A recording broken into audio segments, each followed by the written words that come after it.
Danes je z nami pater Ivan Platovnjak, ki je profesor pri katedri za moralno in duhovno teologijo na Teološki fakulteti. Sam je jezuit in poučuje na fakulteti navedene predmete. Lepo pozdravljeni in dobrodošli pri nas. Zdravljeni. Danes bomo govorili o času odklopa, kajti začelo se je poletje. Toplo vreme, čas dopustov, čas trenutkov, ko se morda vzamemo čas zase, za družino, za bližnje prijatelje. In tudi običajno imamo vsi nekoliko več časa.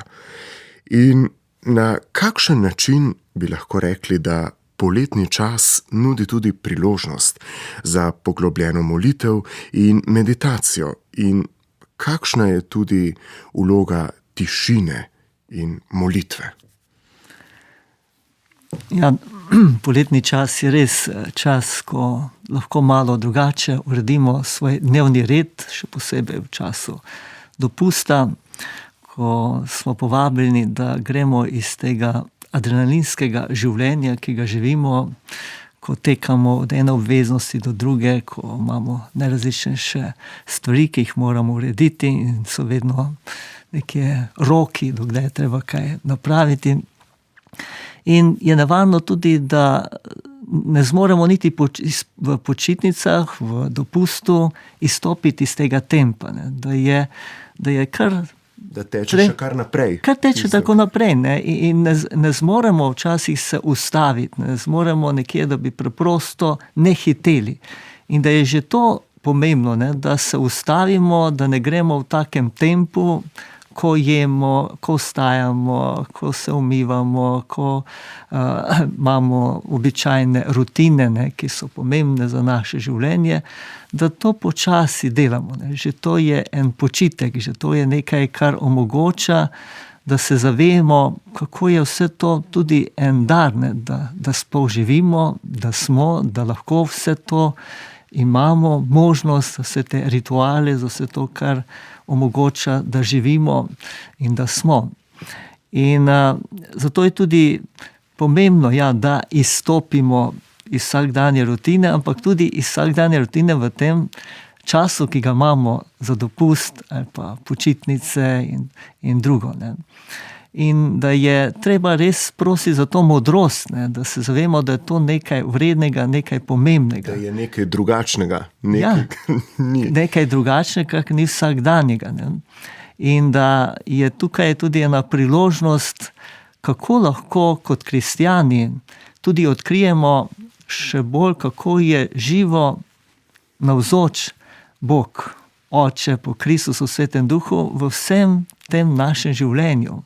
V globini nas samih, kako tudi v vseh stvareh, se je stvarnik vsega in vse nosi sled njegove dobrote, njegove lepote, njegove resnične ljubezni, spoštovanja, usmiljenja in tudi kako je navzoč v ljudeh, ki so ob nas, ne, da želi preko njih tudi nam razodevati svojo bližino, tisto nežnost, tisto spoštovanje, ki ga potrebujemo, tisto veselje nad nami in tudi kako smo mi poklicani to pokazati tudi drugim, da lahko Bog preko nas drugim razodeva bližino, lahko razodeva vso to svojo ljubezen, cenjenje vsakega človeka in hkrati tudi drugi do nas.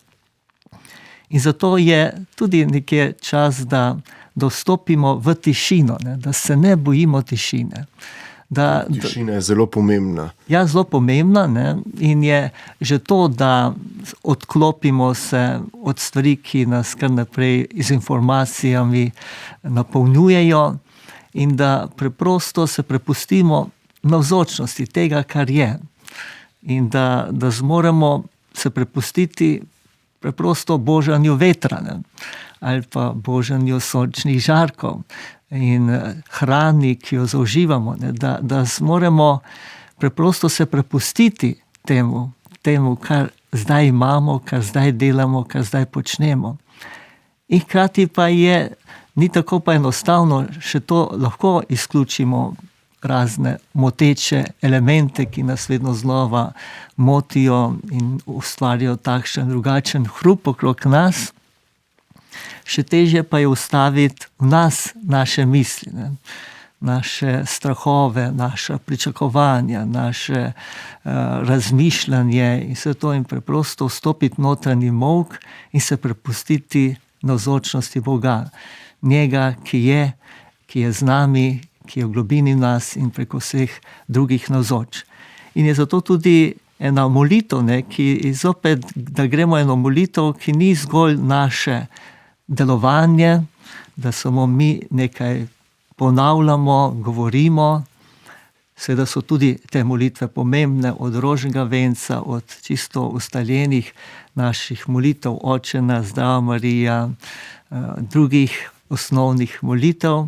Ampak kako pomembno je pa tudi tukaj vstopiti v molk in utihniti in preprosto poslušati. Poslušati Boga, ki mi govori preko vsega, govori preko moje notranjosti, mojega srca, duha, in govori tudi preko stvari, ki so okrog mene, preko vsega stvarstva, govori preko drugih ljudi. In umolkniti in biti pripravljen poslušati, da se razodene v nas potem lahko v tem molku, v tem poslušanju, tisto, kar Bog želi nam podariti, nam pokloniti. In da odkrijemo, da ni to sad našega razmišljanja, meditiranja, ki je bolj v luči razmišljanja, ne, tudi Božje besede ali vsega stvarstva, ampak preprosto lahko rečem kontemplacije, zrenja, poslušanja, biti za vsem tem in dopustiti, da se zgodi, da je to nekaj dar, ki ga začutim. To pa ni sad mojega razmišljanja, mojega delovanja, ampak preprosto prepustitve se njegovi navzočnosti. No, omenili ste priložnosti za nekaj drugega. Kako pa lahko vernik v času tegale odklopa najde večjo povezanost z Bogom?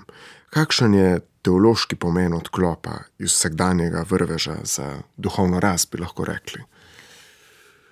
Teološki temelj tudi tega je, da se globje zavemo tega, da je naša vrednost res v tem, da smo Božji sinovi, hčere, da smo Božja podoba.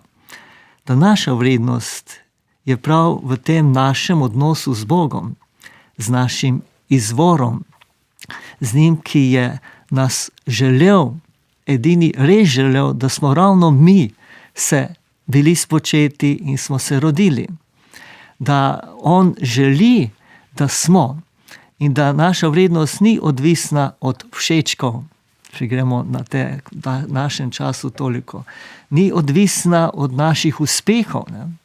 Ni odvisna od vsega tega, kar mi naredimo, ali pa kar drugi govorijo o nas, ampak prav tem, ko se prepustimo pogledu Boga Očeta v Jezusu Kristusu, v Svetem Duhu, da se vidimo v tem odnosu in zaslišimo in slišimo tisti glas Očeta, ki nam govori: ti si moj ljubljeni sin, moja ljubljena hči, zelo sem te vesel.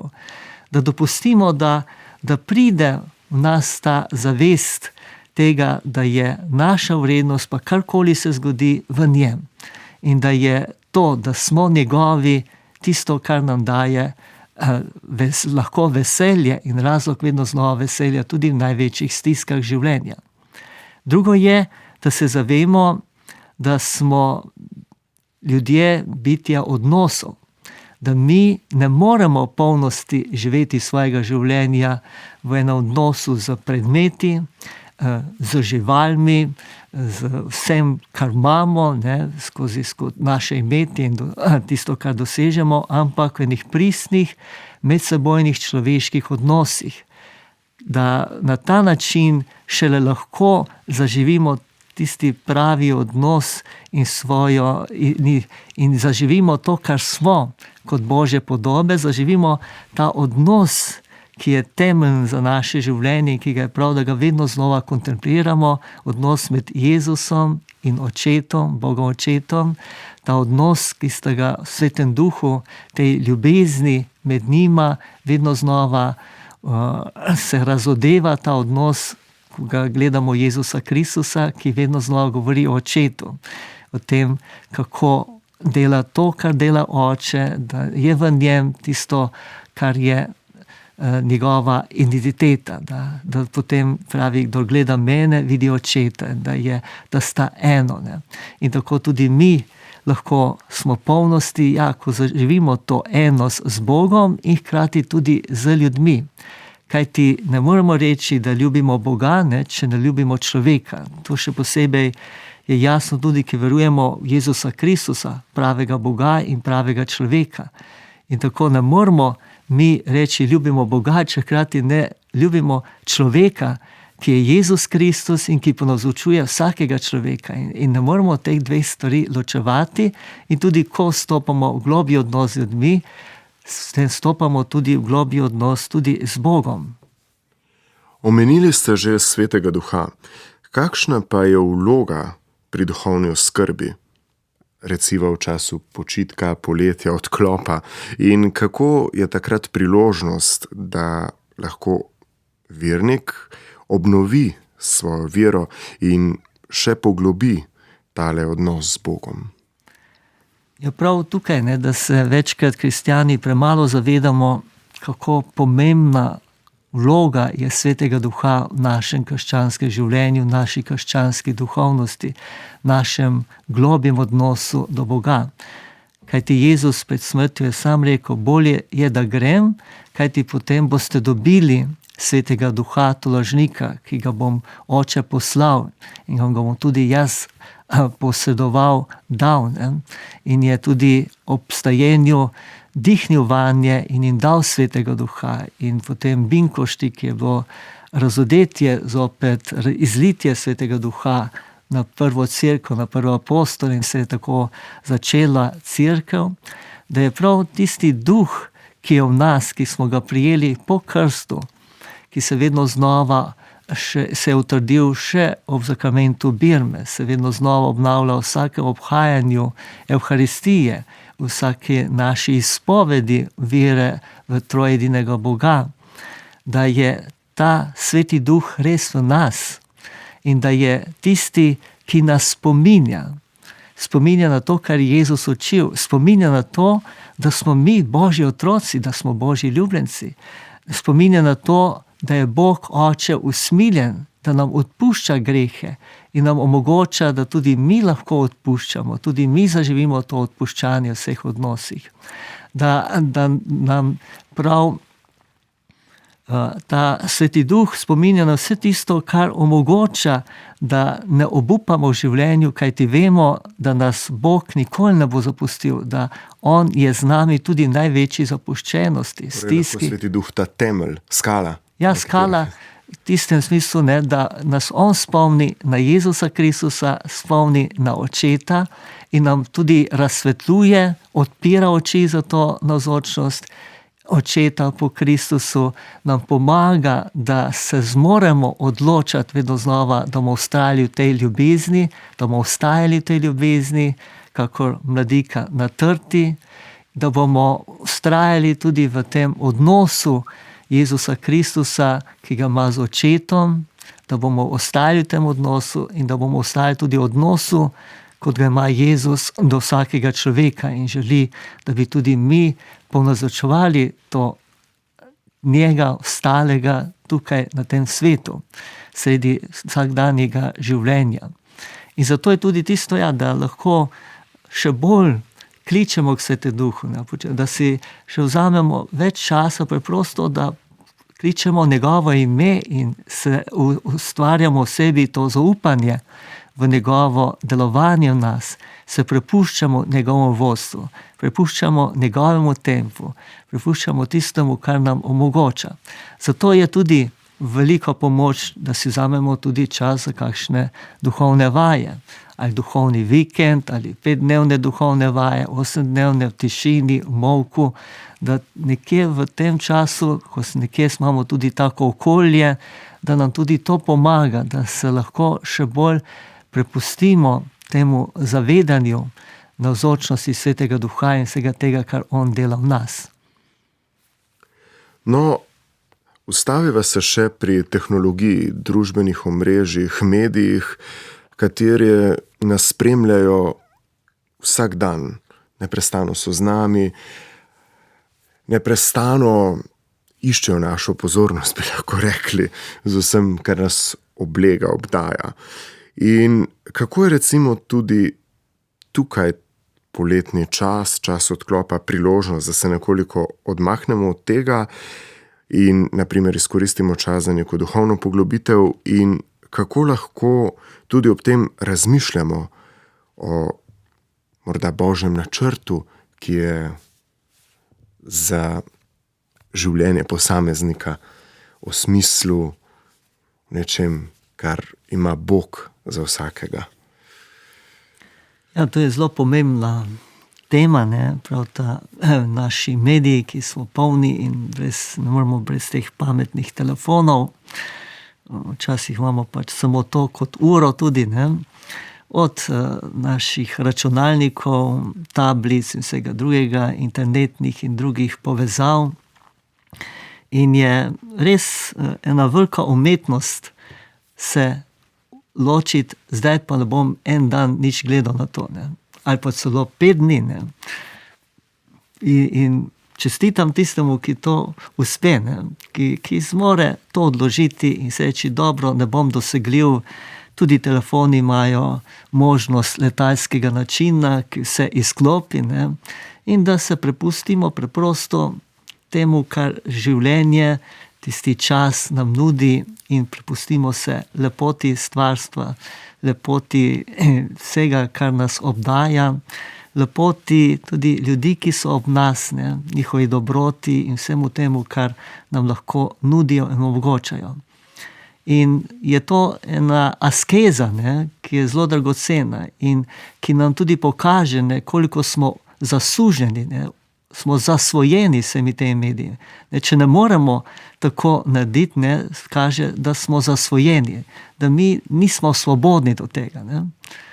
Smo odvisni, pomeni, ja, potrebujemo tudi to v našem vsakdanjem življenju, tudi v službi in vsem drugem, ne, in naših poslanstvih, ampak zasvojenost pa je to, da jaz sploh ne morem misliti, da bi lahko 1 uro brez tega, ne, ali pa še več živel in nekje funkcioniral. Ne.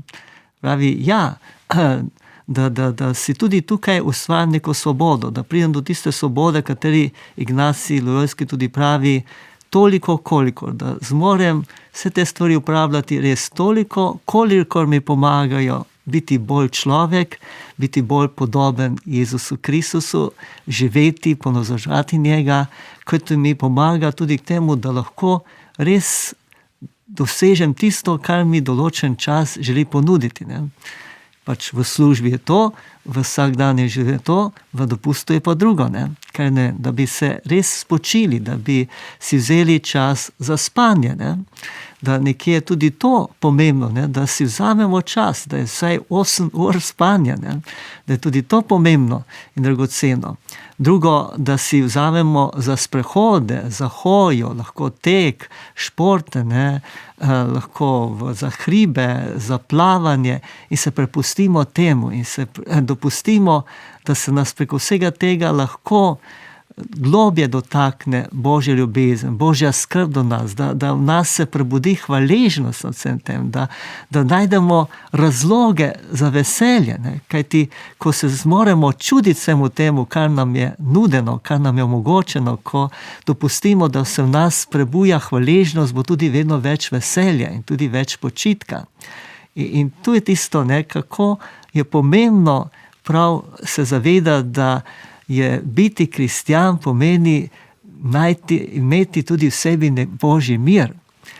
Je tudi to, da vidimo, kako nam naša molitev, naš odnos z Bogom omogoča živeti v enem globjem počitku, da v nekem globjem miru, radosti, veselju nad življenjem, nam osmišlja življenje. Lahko rekli, da molitev, ne, ki nam ne omogoča tudi izkustvo počitka, je vprašanje, če res po Božjem načrtu. Ne. In tudi naše krščansko življenje, delovanje, če ni tisto, ki nam tudi omogoča počitek, notranji mir, veselje, smišljenost življenja, je tudi vprašanje, ali res v Kristusovem duhu. Kajti Jezus nam pravi, ne, pridite k meni vsi, ki se trudite obteženi, in jaz vas bom poživil. Da ko smo z njim, to poživlja naše življenje, nam omogoča bolj polnosti živeti življenje. In če tega ni v nas, kristjanih, pa mislimo, kako zelo živimo po Kristusu v veri, krščanski veri, je veliko vprašanje, če res živimo to. Zato je tudi prav počitnice, dopust, ena priložnost, da prav te stvari lahko poglobimo. Gospod Pletenjak, hvala vam za vse te misli, hvala vam za vse te spoznanja. Želim vam še naprej vse dobro, tudi pri vašem delu in pri vašem pričevanju. Hvala, prosim. Vam pa, drage poslušalke in dragi poslušalci, hvala, da ste bili danes z nami.